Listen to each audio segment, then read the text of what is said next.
Shiny in front of you. तो आज हम करने वाले हैं बहुत ही इंटरेस्टिंग काम, क्योंकि इलेक्ट्रोस्टैटिक का चैप्टर हो चुका है हमारा फिनिश। चैप्टर फिनिश हो चुका है। सिर्फ जो हमारा लास्ट टॉपिक था कैपेसिटर, उससे रिलेटेड कुछ न्यूमेरिकल्स रह गए हैं हमारे। देन उसके बाद हमारा ये चैप्टर हो जाएगा फिनिश। दैट्स मीन कॉन्फिडेंस आ जाएगा हमें कि हमारे इतने चैप्टर हो गए और हमें बहुत अच्छे से आते हैं। अगर आपने अच्छे से वीडियोस को देखा है, अच्छे से पढ़ा है, अपनी टेक्स्ट बुक की हेल्प ली है, तो डेफिनेटली आपको बहुत अच्छे से अब तक आ चुके होंगे। अगर मैं आपसे फिर से एक बात कहना चाहूंगी, अगर अब भी आपने सीरियसली नहीं पढ़ना शुरू किया है तो अभी भी कुछ नहीं बिगड़ा है, अभी भी सब कुछ आपके हाथ में है। आप अगर अब भी मेहनत करना शुरू कर दोगे देन एनफ है। तो चलिए फिर without any waste of time शुरू करते हैं हमारा आज का न्यूमेरिकल। और न्यूमेरिकल्स होने वाले हैं आपके लिए बहुत ही इंटरेस्टिंग। अब मैं ऐसा क्यों कह रही हूँ, क्योंकि रियल में मुझे ये न्यूमेरिकल्स करना बहुत ज़्यादा पसंद है। और मैं आपको बता दूं बेटा, अगर आप गवर्नमेंट एग्जाम के लिए प्रिपरेशन करना चाहते हो या कर रहे हो, यानी कि अपने डिप्लोमा बेस्ड आप जब गवर्नमेंट एग्जाम दोगे, तो ये जो आप अभी यहाँ पे फर्स्ट क्वेश्चन देख रहे हो, फर्स्ट न्यूमेरिकल देख रहे हो, इस टाइप के क्वेश्चंस आपको बहुत देखने को मिल जाएंगे। सेकंड थिंग,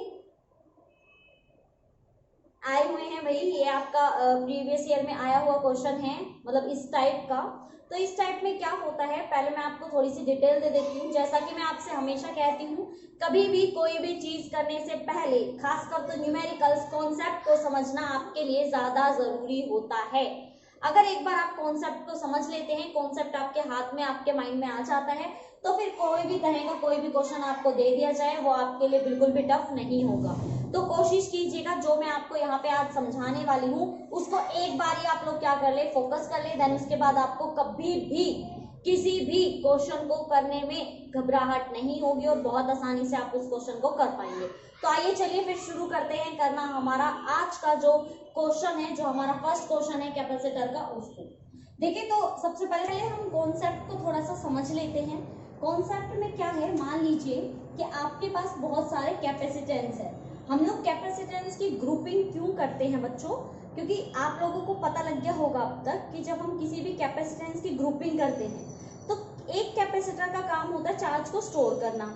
चार्ज स्टोर क्यों करा रहे हैं, क्योंकि इलेक्ट्रिसिटी चाहिए, क्योंकि चार्ज से ही इलेक्ट्रिसिटी बनती है। तो हमें चाहिए इलेक्ट्रिसिटी चार्ज स्टोर होने से मिलेगी, यानी कि चार्ज से मिलेगी। कैपेसिटर चार्ज को स्टोर करता है। अगर एक कैपेसिटर चार्ज को स्टोर कर सकता है तो सोचिए बहुत सारे कैपेसिटर कितने सारे चार्ज को स्टोर करेंगे। इसीलिए ही हम बहुत सारे कैपेसिटर को क्या करते हैं, एक साथ जोड़ देते हैं, उनकी ग्रुपिंग कर देते हैं। अब जब हम उनकी ग्रुपिंग करते हैं तो ग्रुपिंग करने के भी दो तरीके होते हैं, एक सीरीज, एक पैरेलल। अब अगर मान लीजिए कि आपको सीरीज में बोला जाए तो आपको इस तरह का डायग्राम देखने को मिलेगा। First capacitor, second capacitor, third capacitor and up to so on, यानी कि बहुत सारे कैपेसिटर। तो मान लीजिए कि आपसे कहा जाए कि ये आपका 2 फैराड का है, या आपका 3 फैराड का है, या आपका 4 फैराड का है। आपसे ऐसे कहा जाए और आपसे कहें कि टोटल बताओ, ये टोटल मिलके कितना कर रहे हैं। एक का तो पता है 2 कर रहा है, एक 3 कर रहा है, एक 4 कर रहा है, और इसको हमने सर्किट से कनेक्ट कर रखा है। तो ये बताओ कि सारे के सारे मिलकर एक साथ कितना चार्ज स्टोर कर रहे हैं। तो हमें क्या करना है, हमें जस्ट ये पता होना चाहिए कि जो सीरीज होती हैं उनमें हमारा जो फॉर्मूला होता है वो होता है 1/CS, 1/C1, 1/C2 and 1/C3। यानी कि आपको जस्ट क्या करना है, 1/2 करना है, 1/3 करना है और 1/4 करना है, और आपके पास आपका क्या आ जाएगा, रिजल्ट आ जाएगा। ठीक है, तो ये तो था हमारा सीरीज का तरीका, यानी कि इस तरह के क्वेश्चन आ सकते हैं। और एक होता है आपके पैरेलल का, यानी कि आपके जो कैपेसिटेंस है उनको पैरेलली जोड़ा गया है। कैसे, ये आपके पैरेलल होते हैं। देखिए फर्स्ट, सेकंड, ये आपका थर्ड, यहाँ पे हमने तीनों को क्या कर दिया, पैरेलली कनेक्ट कर दिया। ये आपका C1 है, ये आपका C2 है, ये आपका C3 है। मान लीजिए मैं कहूँ C1 आपका 2 फैराड का है, C2 आपका 3 फैराड का है, और ये आपका 4 फैराड का है। ऐसा मान लीजिए मैं आपसे कहूँ, तो आपसे कहा जाए कि टोटल सर्किट में कितने कैपेसिटेंस, मतलब कितने चार्ज को स्टोर कर रहा है, वो कितनी कैपेसिटी है कहने का मतलब। तो इसका जो फॉर्मूला होता है पैरेलल में वो होता है Cp = C1, C2, C3। तो आपको जस्ट क्या करना है, इनको प्लस करना है सिंपली, और कुछ भी नहीं करना है, और आपको क्या मिल जाएगा, पैरेलली कैपेसिटर की वैल्यू मिल जाएगी कि फाइनली हमारी कितनी वैल्यू होती है। तो ये चीज आपके समझ में आई, बहुत आसान था ना। जस्ट आपको क्या करनी है, वैल्यू को सम कर देना है यहाँ पे। जब आप इस वैल्यू को सम कर देंगे तो आपके पास रिजल्ट आ जाएगा। अब ये तो मैंने आपको बताया है कि अलग अलग सर्किट में कैसे करना है। जैसे कि अगर आपको सर्किट दे दिया जाता है सीरीज का और अलग से आपको सर्किट दे दिया जाता है पैरेलल का, तो आप समझना बहुत आसान है। देख सकते हैं कितना इजी था, बहुत आसान था। लेकिन अब आप जो सर्किट देख रहे हैं, अच्छा एक बात और मैं आपसे कहना चाहूंगी कि आपने फॉर्मूला देखा कि अगर हमारा सीरीज में लगता है तो फॉर्मूला होता है 1/C1, 1/C2 और 1/C3। लेकिन अगर पैरेलल में होता है तो वैल्यू क्या होती है, C1, C2, C3। तो एक चीज आपको क्या होनी चाहिए, नॉलेज होनी चाहिए एक चीज के बारे में, और वो है ये कि अगर कोई भी कैपेसिटेंस पैरेलल में लगा होता है तो टोटल कैपेसिटी जो आती है वो कम आती है, डिक्रीज हो जाती है कैपेसिटी। लेकिन अगर वही आपका पैरेलल में लगा हुआ है तो क्या हो जाती है, एड अप हो जाती है और बहुत ज्यादा क्या देती है आपको, कैपेसिटी देती है, क्योंकि बहुत कम वैल्यू हो जाती है। ठीक है, तो ये तो हो गया हमारा ये। तो ये समझ में आ गया, यहाँ पे कैपेसिटी आपकी डिक्रीज हो जाती है, वैल्यू आपकी कम हो जाती है। बात करें पैरेलल की तो इंक्रीज हो जाती है, क्योंकि सारे एक साथ क्या हो जाते हैं, ऐड हो जाते हैं, जमा हो जाते हैं, तो कैपेसिटी इंक्रीज हो जाती है। तो ये तो हमारा था कॉमन, जो बेसिक हमें पता होना चाहिए था वो। अब हम आते हैं हमारा जो यहाँ पे क्वेश्चन हमें गिवन है, इस क्वेश्चन की तरफ। क्वेश्चन आप बहुत ही ध्यान से देखिए एक बार। क्वेश्चन में अगर आप ध्यान से देंगे, हमारे पास 4 कैपेसिटर लगाए हुए हैं, 1 2 3 4 कैपेसिटर हमें यहाँ पे कनेक्टेड दिखाई दे रहे हैं हमें। लेकिन ये कैपेसिटर ना तो टोटली चारों के चारों सीरीज में है, ना ही ये टोटली चारों के चारों पैरेलल में है। तो हम इनको कैसे सोल्व करेंगे, हमें कैसे पता लगेगा कि हमें इसको सीरीज में कब करना है और पैरेलल में कब करना है। तो भाई इसी चीज का ही तो मैं सॉल्यूशन कराने वाली हूँ, क्योंकि क्वेश्चन आपका बहुत ज्यादा इंपॉर्टेंट है। इस टाइप के, इस पैटर्न के न्यूमेरिकल्स आपको बहुत ज्यादा दिखाई देने को मिलेंगे, बहुत देखने को मिलेंगे। तो इसको थोड़ा सा ध्यान से करने की कोशिश कीजिए। इसको करना कैसे है, अटेम्प्ट कैसे करना है, वो चीज भी मैं आपको बताऊंगी, उस चीज पर भी हम फोकस करेंगे। आप बस ध्यान दीजिएगा कि क्या मैं कर रही हूँ। ठीक है, सो in the question there is 4 capacitors.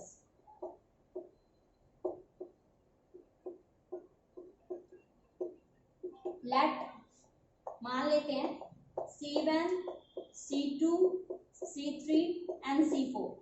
मान लिया मैंने कि ये वाला क्या है, C1 है, ताकि हम लोग आराम से कर सके क्वेश्चन।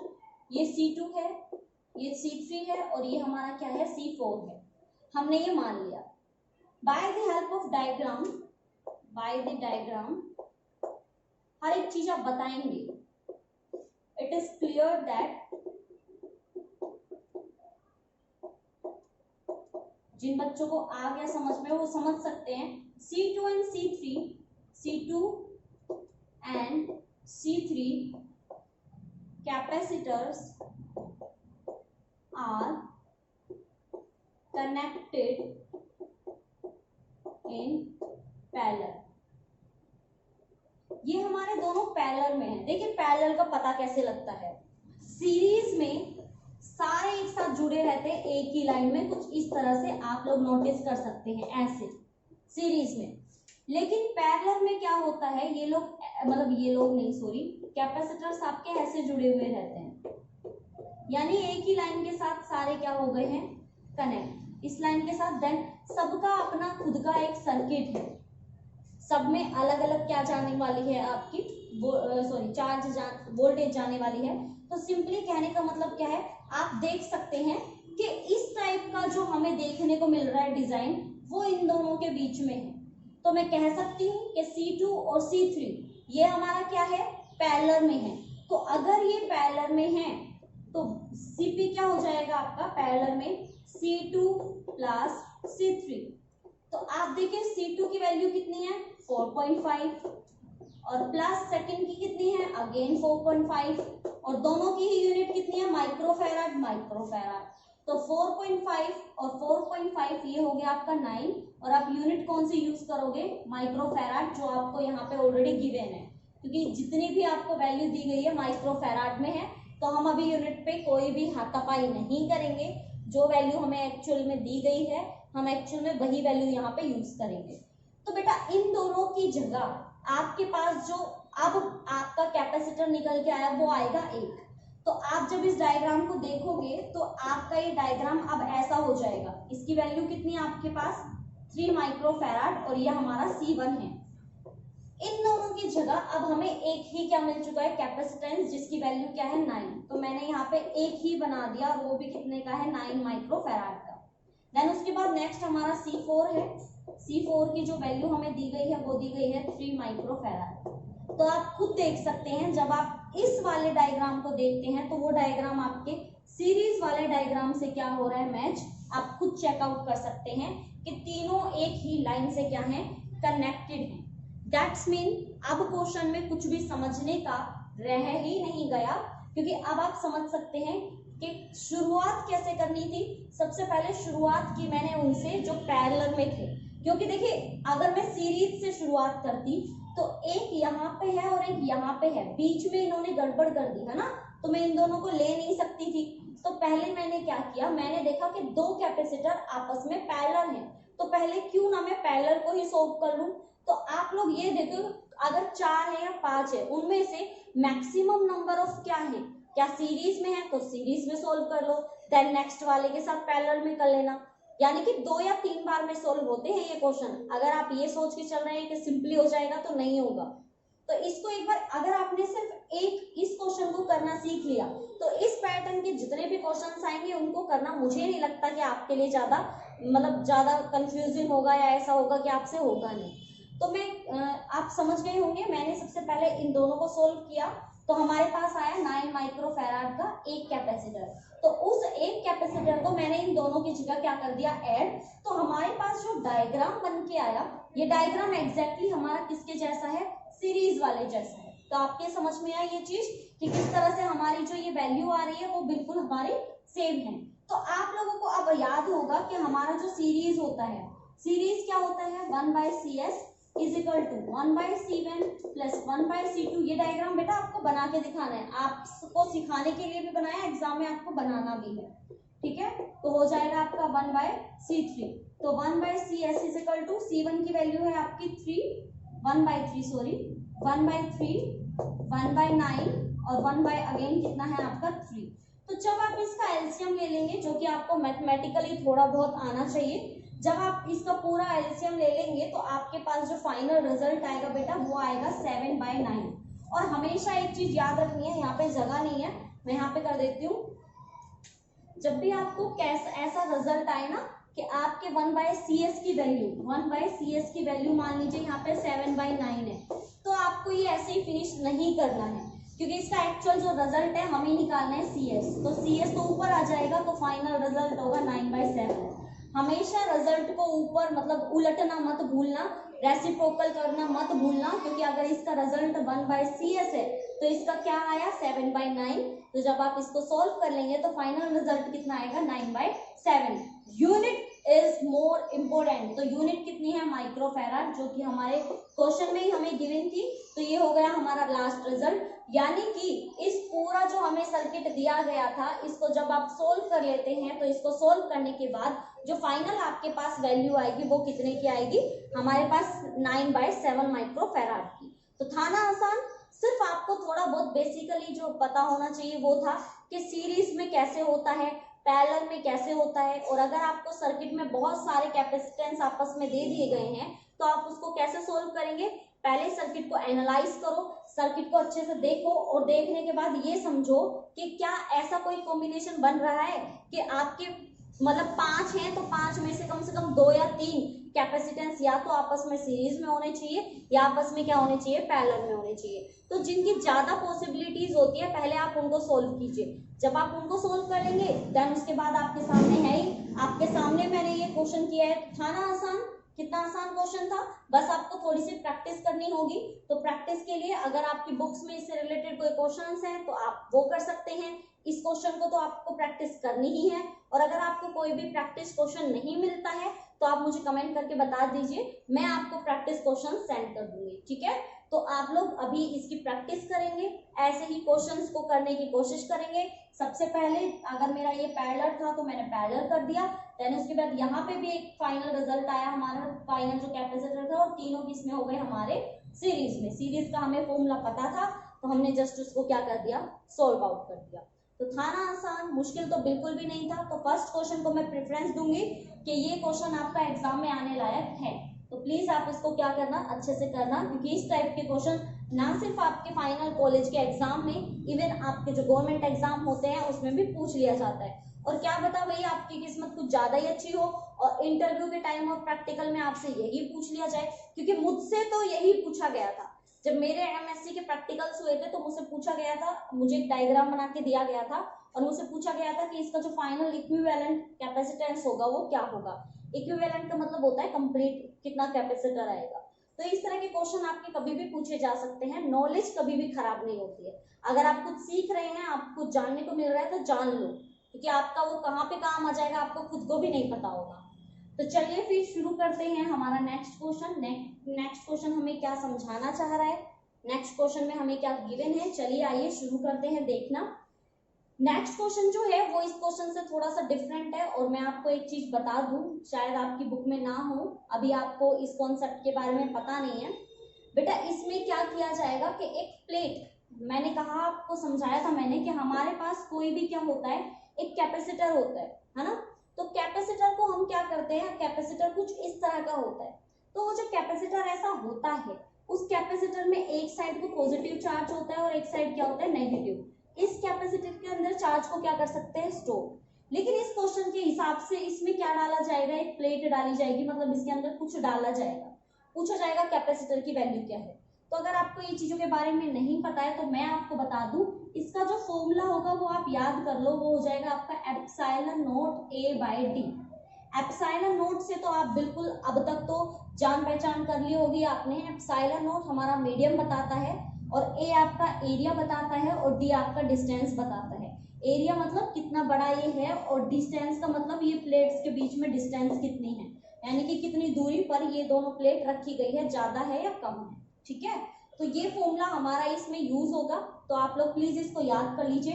वैसे मैं भी क्वेश्चन कराऊंगी तो बताऊंगी, लेकिन जैसा कि मैं हमेशा कहती हूँ, न्यूमेरिकल करने से पहले कॉन्सेप्ट कंपल्सरी याद होना चाहिए बेटा। तो ये हो गया हमारा। चलिए अब करते हैं हमारा क्वेश्चन।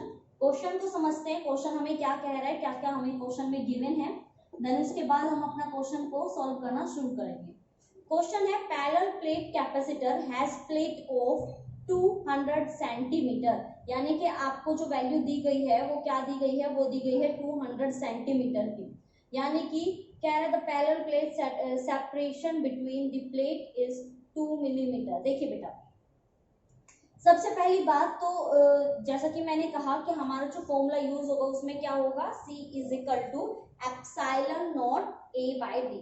ये चीज जो मैंने अभी अभी आपको बताई है, इन चीजों का आपको क्या रखना है, ध्यान रखना है। तो सबसे पहली बात तो क्वेश्चन को एक बार देखो, कह रहा है एक parallel plate capacitor has plates, उसकी प्लेट्स जो हैं, यानी कि मान लो कि ये हमारे पास प्लेट्स हैं, वो 200 सेंटीमीटर है। तो प्लेट्स की एरिया के बारे में वो बता रहा है। सबसे पहले एरिया आपको गिवन है, और एरिया जो आपको गिवन है वो आपको 200 सेंटीमीटर स्क्वायर में गिवन है। तो ये चीज आपको क्या करनी है, यहाँ पे नोटिस करनी है। सेकंड थिंग कि आपको ये देखना है कि अगर आपके यूनिट्स में गड़बड़ है तो यूनिट्स भी आपको चेक करनी है। तो हम क्या लेते हैं, SI यूनिट लेते हैं, और SI यूनिट में आप जानते हैं जब हम इसको चेंज करेंगे तो आपका जो एरिया निकल के आएगा वो आएगा 200 इंटू 10 रेज की पावर -4 मीटर स्क्वायर। क्लियर, हमने जब इसको SI में किया तो इतनी वैल्यू आएगी। आगे क्वेश्चन में बोला है and separation between the plates, यानी कि इन दोनों में जो सेपरेशन होगा वो है 2.00 मिलीमीटर है बेटा यहाँ पे। तो मिलीमीटर, मिली का मतलब क्या होता है, 10 रेज़ की पावर -3, तो ये मिलीमीटर में है, यानी कि आपकी जो डिस्टेंस है एक्चुअल में तो दी गई है 2.00 मिलीमीटर। अब देखिए पॉइंट के बाद 00 को कोई मतलब नहीं रह जाता, इसलिए मैं इन 00 को क्या कर रही हूँ, इरेज कर रही हूँ। तो मान लीजिए कि आपको डराने के लिए ही वो वैल्यू दी गई थी 2.00, पॉइंट के बाद कोई भी जीरो का मतलब नहीं होता, तो वो मैंने हटा दी। लेकिन यहाँ पे अब भी जो डिस्टेंस है वो आपके SI में नहीं हुई है, तो इसको मीटर में बनाने के लिए मुझे क्या करना पड़ेगा, मिली का मतलब होता है 10 रेज़ की पावर -3, और मीटर आपका ऐसे का ऐसा ही रहेगा। तो अब मैंने दोनों वैल्यूज को किस में ले लिया है, हमारी जो एसआई यूनिट है उसमें ले लिया है। जो थर्ड हमारी वैल्यू होती है वो होती है एप्सिलॉन नॉट की। जिन बच्चों को याद नहीं है बेटा याद कर लो, 8.85 × 10⁻⁻12 फेराड पर मीटर। फेराड हम लोग कूलाम स्क्वायर मीटर स्क्वायर को चूज करते हैं तब आता है। तो ये हमारी क्या आ गई है, वैल्यू आ गई है, जो आपको क्या करनी है, याद करनी है। अब हम जानते हैं, आगे बोला है व्हाट पोटेंशियल डिफरेंस, यानी कि हमें निकालना है V will be developed A charge of, बेटा आपको चार्ज भी यहाँ पे गिवन है कितना, 1.0 नैनो कूलम। जैसा कि बोलती हूँ पॉइंट के बाद जीरो का कोई भी मतलब नहीं है, तो यहाँ पे आप इस पॉइंट और जीरो को हटा सकते हैं, हटा देंगे बाद में। अब हम जानते हैं, वी नो दैट, हम क्या जानते हैं कि सबसे पहले हमें चाहिए C। तो C की जो वैल्यू मैंने अभी आपको बताई वो होती है एप्सिलॉन नॉट A/D, है ना। तो एप्सिलॉन नॉट की वैल्यू आपको अभी तक पता लग जानी चाहिए, याद हो जानी चाहिए, 10⁻⁻12। एरिया आपका निकल के आया है 200 × 10⁻⁻4, और जो आपका यहाँ पे डिस्टेंस आई है वो आई है 2 × 10⁻⁻3। तो आपके पास ये फाइनल क्या आया है, हमारा रिजल्ट आया है। जब आप यहाँ से ये 2 को कैंसिल करते हैं तो यहाँ पे 100 आ जाता है। तो देखना एक बार, 12 और 4 16, 16 में से 2 गए 14, तो आपका यहाँ पे जो ये बचता है 14, वो भी माइनस का 14, है ना। जब आप माइनस के 14 में से 3 को माइनस करोगे, क्योंकि ये क्या है आपका माइनस, ऊपर जाएगा तो क्या हो जाएगा प्लस। मान लीजिए कि मैं इसको हटा के दिखा देती हूँ, जब ये आपका जाएगा तो ये बन जाएगा आपका 10⁻+3। तो जब आप 14 में से 3 माइनस करोगे तो बेटा आपका रिजल्ट आएगा 10⁻11, और बाकी वैल्यू सेम की सेम रहेगी। कितनी बच गई थी, ये बच गई थी ना 8.85। तो जो आपके पास C की वैल्यू आएगी वो आएगी 8.85। लेकिन आपको क्वेश्चन में एग्जैक्टली ये नहीं पूछा, आपसे पूछा है कि पोटेंशियल डिफरेंस क्या होगा। तो आप लोग जानते होंगे कि जो C होता है हमारा वो होता है चार्ज बाय पोटेंशियल। तो C इज टू होता है Q/V, और V आपसे पूछा है तो हम लोग कर सकते हैं V इज टू Q/C। तो चार्ज आपको कितना गिवन है, 1.0। पॉइंट का तो कोई मतलब नहीं है, तो हम लगा देंगे यहाँ पे 1 × नैनो का मतलब क्या होता है 10⁻⁻9, और आपके C की कितनी वैल्यू आई है 8.85 × 10⁻11। तो ये आपका फॉर्मूला था। तो अब आपके समझ में आया कि हमने यहाँ ऊपर C is to epsilon naught A/D क्यों किया, क्योंकि हमें एग्जैक्टली C निकालना था। C हमें निकालना था, Q हमें दिया गया है और V की वैल्यू हमें फाइंड करनी थी, इसलिए हमने इस फॉर्मूला का क्या किया, यूज किया, इसकी हेल्प ली। अब आपको जस्ट क्या करना है, ये जो आपका फाइनल रिजल्ट है, आप इस फाइनल रिजल्ट को क्या करेंगे, सोल्व करेंगे। इसका जो लगभग आंसर आएगा वो आंसर आपका आएगा 11.23 वोल्ट। ये आपका फाइनल रिजल्ट होगा आपके इस सेकंड क्वेश्चन का। तो था ना क्वेश्चन इजी, सिर्फ आपको क्या पता होना चाहिए, इस क्वेश्चन में जो मार खाने वाली वैल्यू है वो है 3। पहली, एरिया देते टाइम आपको सेंटीमीटर स्क्वायर से मीटर में चेंज करना है, तो यहाँ पे आप वैल्यू को चेंज करोगे। नंबर 2, यहाँ पे डिस्टेंस आपको बजाय डायरेक्ट मीटर में देने के आपको मिलीमीटर में दे रखी है, क्योंकि देखिए अगर क्वेश्चन में सब कुछ आपको सिंपली गिवन होता तो जस्ट पुट करना था, आंसर निकालना था। एग्जामिनर इतना अच्छे से नहीं खेलता है, वो आपको देख के खेलेगा। हमें बच्चों के साथ मतलब थोड़ा सा देखना है बच्चों को कितनी नॉलेज है, स्मार्टली काम किया गया है यहाँ पे। तो यहाँ पे जब उन्होंने काम किया तो देखा उन्होंने चेंज कर दिया, चार्ज भी आपको डायरेक्टली नहीं दे रखा, नैनो कूलम में दे रखा है, तो नैनो की वैल्यू आपको पता होनी चाहिए।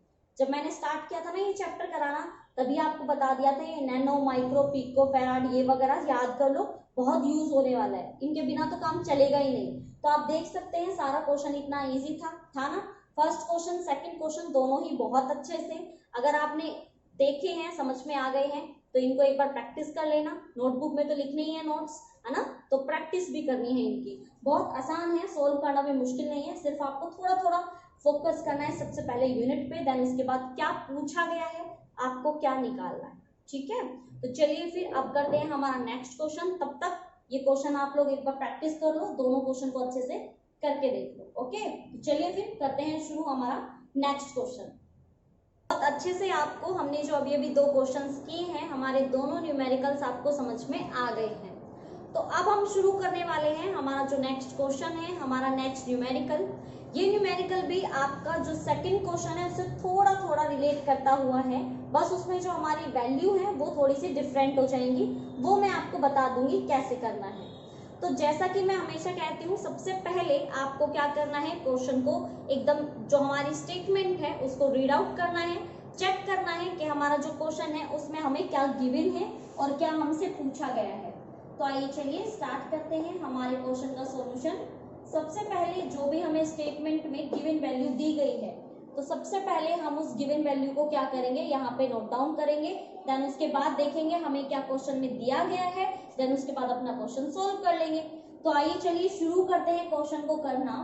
क्वेश्चन में सबसे पहले स्टेटमेंट में हमें दिया गया है find the capacity in microfarad. Microfarad में आपको क्या करना है, कैपेसिटी को फाइंड आउट करना है of A parallel plate condenser consistency of to plates. यानी कि कंसिस्टेंसी का मतलब होता है कि जो आपकी दो प्लेट होती हैं, क्योंकि हमें क्या लेना है, कैपेसिटर लेना है, इन दोनों के बीच की जो कंसिस्टेंसी है, कहने का मतलब जो बनावट है वो आपकी दी गई है बेटा 10 into 10 सेपरेटेड बाय 1 मिलीमीटर। सबसे पहले तो यहाँ पे आप फोकस करेंगे कि कंसिस्टेंसी का मतलब है एरिया आपको गिवन है। तो सबसे पहले जो एरिया आपको दिया गया है वो दिया गया है 10 सेंटीमीटर इंटू 10 सेंटीमीटर, यानी कि एक्चुअल में आपको गिवन है उसका लेंथ इंटू ब्रेथ, क्योंकि एरिया क्या होता है, साइड इंटू साइड। तो आपको वन साइड की क्या दी गई है, यहाँ पे वैल्यू दी गई है। तो इस वैल्यू के साथ आप देख सकते हैं जब आप इसको मल्टीप्लाई करेंगे आपके पास आता है 100 सेंटीमीटर। अब आप लोग खुद से इतना अपनी जो कॉमन सेंस है, जो मैंने अब तक आपको बताया, इतने हम क्वेश्चंस कर चुके हैं, न्यूमेरिकल्स कर चुके हैं, इतने क्वेश्चंस में करने के बाद तो अब आपको ये पता लग गया होगा कि हमें जो मेन फोकस करना होता है वो करना होता है हमें किस पे, हमारे यूनिट्स पे। तो यूनिट जो हमारी यहाँ पे दी हुई है वो है सेंटीमीटर, जबकि हम जो यूज करते हैं वो होती है हमारी मीटर की। तो हमें इसको किस में चेंज करना है, मीटर में चेंज करना है। तो मीटर में चेंज करेंगे तो कितना हो जाएगा, ये हो जाएगा हमारा 100 इंटू 10 रेज़ की पावर -4 मीटर, क्योंकि 100 इंटू 100 करोगे पावर ऊपर जाएगी, किस में हो जाएगी, -4 में। और ये हमारा क्या हो गया, मीटर में हमारा ऐसा यूनिट चेंज हो चुकी है किसकी, एरिया की। तो हमारा ये कंसिस्टेंसी तो हमारे समझ में आ गई, यानी कि एरिया दिया गया है। मान लीजिए कभी ऐसा हो कि क्वेश्चन आपको इस तरह का दे दे और आपके नहीं समझ में आए कि क्या दिया हुआ है, ये वैल्यू मतलब कंसिस्टेंसी का मतलब क्या होता है आपको ना पता हो, उस टाइम पे आपको क्या फोकस करना है कि अगर आपको 10 इंटू 10 दिया है, 10 क्या है, साइड, 10 क्या है, साइड, यानी कि साइड इंटू साइड, और साइड इंटू साइड क्या होता है, एरिया होता है। अगर थोड़ी बहुत भी आपको मतलब नॉलेज होगी मैथ्स की तो आपको ये समझ में आ जाएगा कि यहाँ पे 10 इंटू 10 यानी कि साइड बाय साइड दिया हुआ है, साइड और साइड क्या होता है, हमारा एरिया। दैट्स मीन ये वैल्यू हमें एरिया की दी हुई है। तो एरिया हमने देख लिया, बोला है सेपरेटेड बाय 1 मिलीमीटर, यानी कि इन दोनों के बीच की जो सेपरेशन है वो 1 मिलीमीटर दिया हुआ है। तो दैट्स मीन हमें क्या दी गई है, डिस्टेंस दी गई है।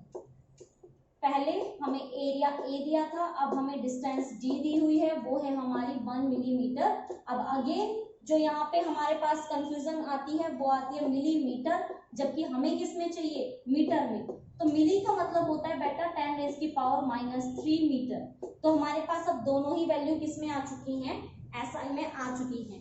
इसीलिए मैं आपको बार बार बोलती हूँ ये चीजें सीख लो, माइक्रो कितना होता है, मिली कितना होता है, मेगा कितना होता है, गीगा कितना होता है। ज्यादा यूज नहीं करते हैं, पिको, मिली और आपकी माइक्रो, ये सब ज्यादा यूज करते हैं। तो अगर आप इनको भी याद कर लोगे तो काम चल जाएगा। नैनो भी यूज करते हैं, 10⁻⁹ आगे बोला गया है make a plate of dielectric 6, that's the most important topic, I mean main line.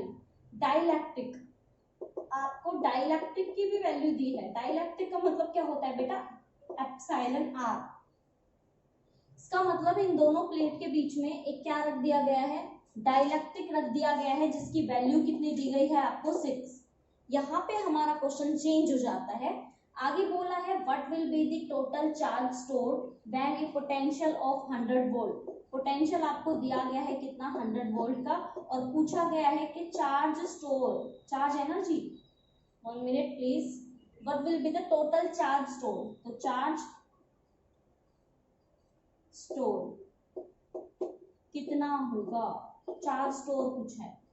तो अब आपके पास सब कुछ आपके सामने है, आपको सबसे पहले निकालना है सी। जैसे हमने हमारे सेकंड क्वेश्चन में किया ना, डिट्टो हमें वैसा का वैसा ही करना है। सबसे पहले हमें क्या निकालना है, सी निकालना है, capacitor. So we know that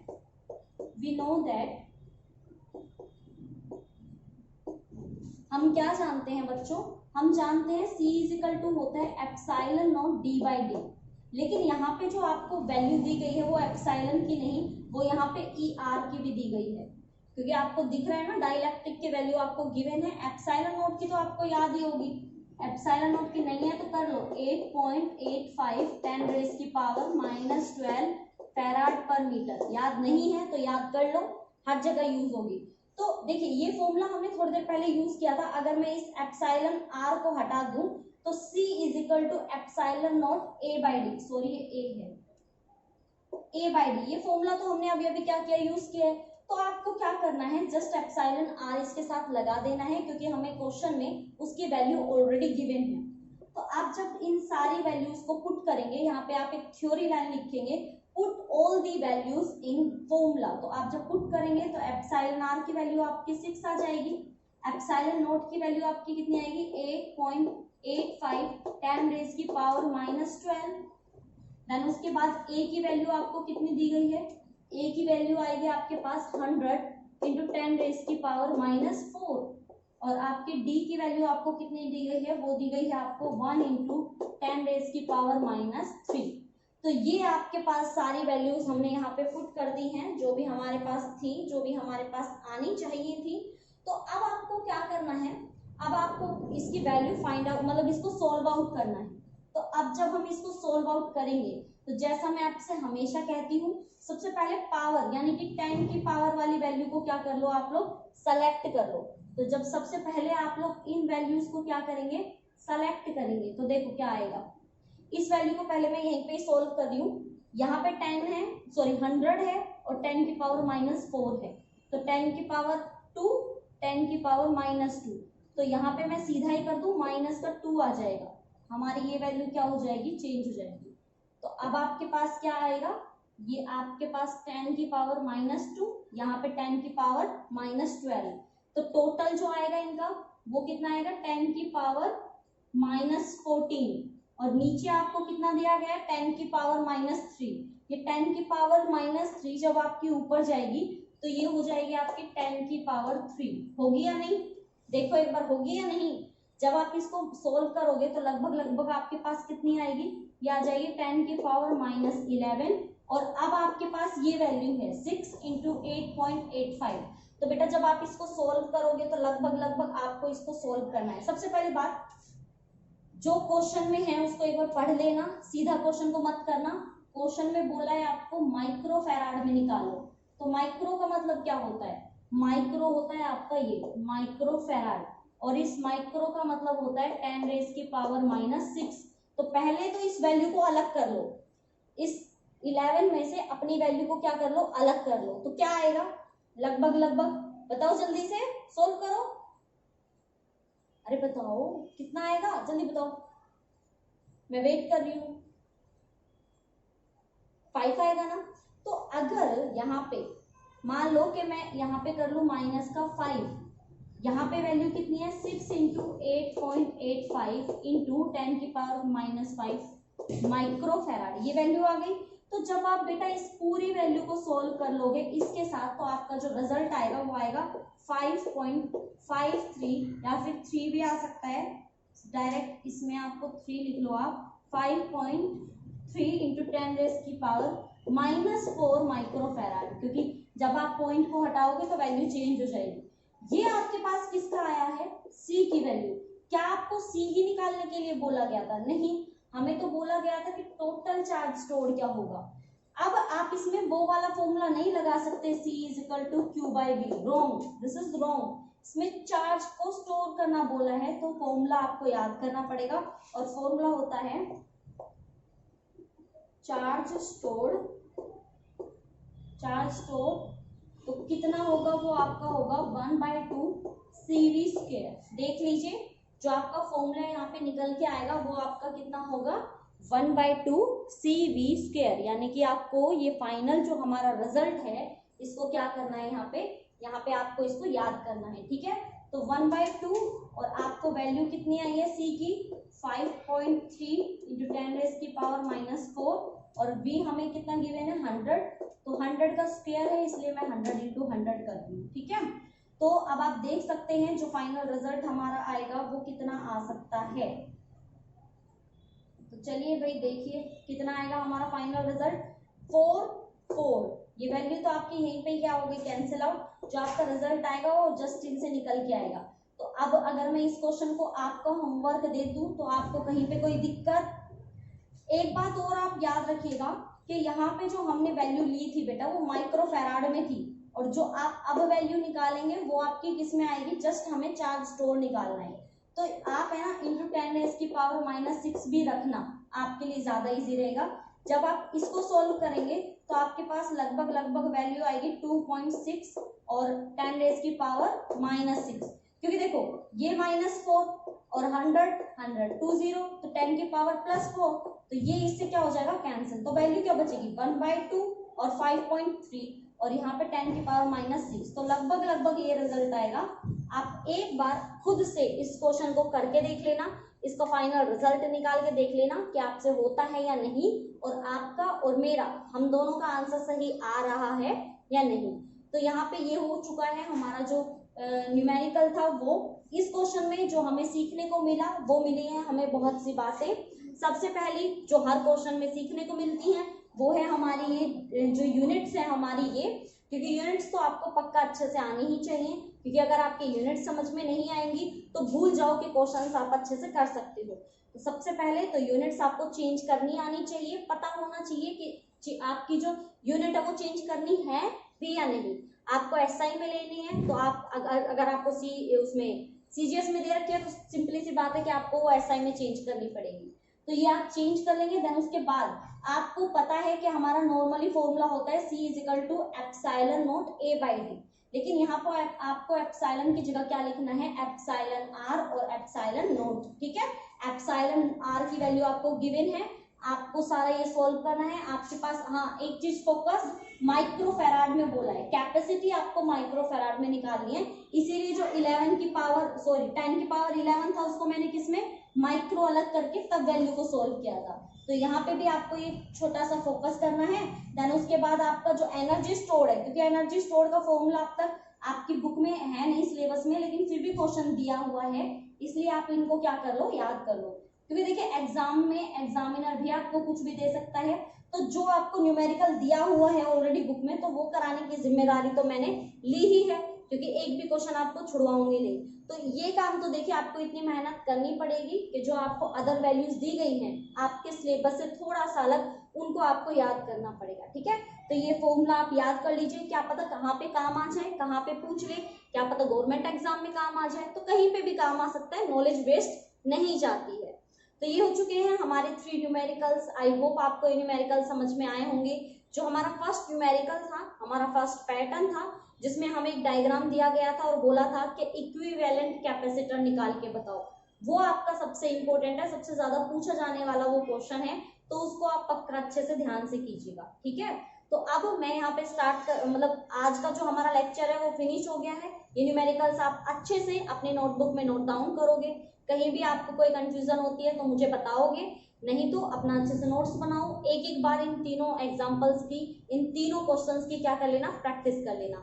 मैं मिलूंगी आपसे नेक्स्ट वीडियो में, क्योंकि अभी हमारे जो एग्जांपल्स हैं, हमारे जो न्यूमेरिकल्स हैं वो अभी रह जाते हैं, पहले उनको भी कंप्लीट कर लेते हैं, देन उसके बाद अच्छे से अपना नया चैप्टर शुरू करेंगे। तो चलिए फिर अब मैं आपसे अलविदा चाहूंगी, मिलूंगी आपसे नेक्स्ट वीडियो में। तब तक के लिए अपना ध्यान रखिए, हैंड वॉश करते रहिए टाइम टू टाइम। किसी भी चीज को छूने से पहले, पढ़ने के बाद छूने से पहले अपने हैंड वॉश जरूर कर लीजिए। वैसे तो आप बहुत समझदार हैं, आई नो। तो चलिए फिर मिलते हैं नेक्स्ट वीडियो में नए हमारे क्वेश्चंस के साथ। Okay, bye bye, take care.